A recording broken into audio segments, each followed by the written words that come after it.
കായംകുളത്ത് പാമ്പുകടിയേറ്റ് യുവതി മരിച്ച സംഭവത്തിൽ കായംകുളം താലൂക്ക് ആശുപത്രിക്കെതിരെ രൂക്ഷ വിമർശനവുമായി കോൺഗ്രസ് നേതാവ് എം ഹസൻ. ചികിത്സയിലുണ്ടായ അനാസ്ഥയാണ് മരണത്തിന് കാരണമായതെന്ന് ആരോപിച്ച ഇദ്ദേഹം ഇതിന് ഉത്തരവാദികളായവർക്കെതിരെ കർശന നടപടി സ്വീകരിക്കണമെന്നും പറഞ്ഞു. കായംകുളത്ത് പാമ്പുകടിയേറ്റ് മരിച്ച സെലീനയുടെ വീട്ടിൽ മുൻ UDF കൺവീനറും മുൻ മന്ത്രിയും മുൻ KPCC പ്രസിഡന്റുമായ കോൺഗ്രസ് നേതാവ് എം ഹസൻ സന്ദർശിച്ചു. കായംകുളം താലൂക്ക് ആശുപത്രിക്കെതിരെ രൂക്ഷ വിമർശനമാണ് എം ഹസൻ നടത്തിയത്. ചികിത്സയിലുണ്ടായ അനാസ്ഥയാണ് മരണത്തിന് കാരണമായതെന്ന് ആരോപിച്ച എം ഹസൻ വീഴ്ചയിൽ ഉത്തരവാദികളായവർക്കെതിരെ കർശന നടപടി സ്വീകരിക്കണമെന്നും ആവശ്യപ്പെട്ടു. കോൺഗ്രസ് നേതാക്കളായ AM കബീർ, KK നൌഷാദ് എന്നിവരും ഒപ്പമുണ്ടായിരുന്നു.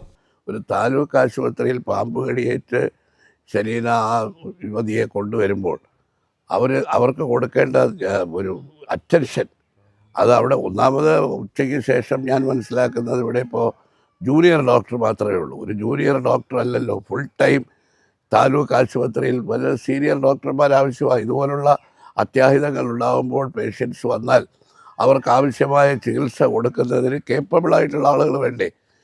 ഈ സെലീന അവിടെ വന്ന് മിനിറ്റുകൾ കഴിഞ്ഞപ്പോൾ അവരെ ഒന്ന് സഹായിക്കാൻ അവർക്കൊരു അവരുടെ BP ചെക്ക് ചെയ്യാനും ഒന്നിനും തയ്യാറാകാതെ ആൻറ്റിവെനം ഞങ്ങളുടെ മക്കളുണ്ടായിരുന്നു കൊടുത്തില്ല എന്നൊക്കെയുള്ള ന്യായം പറയുന്നെങ്കിലും തികഞ്ഞ അനാസ്ഥയാണ്.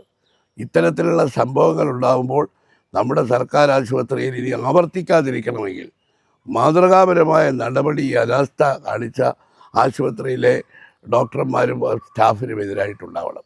CDNet news, Kayamkulam.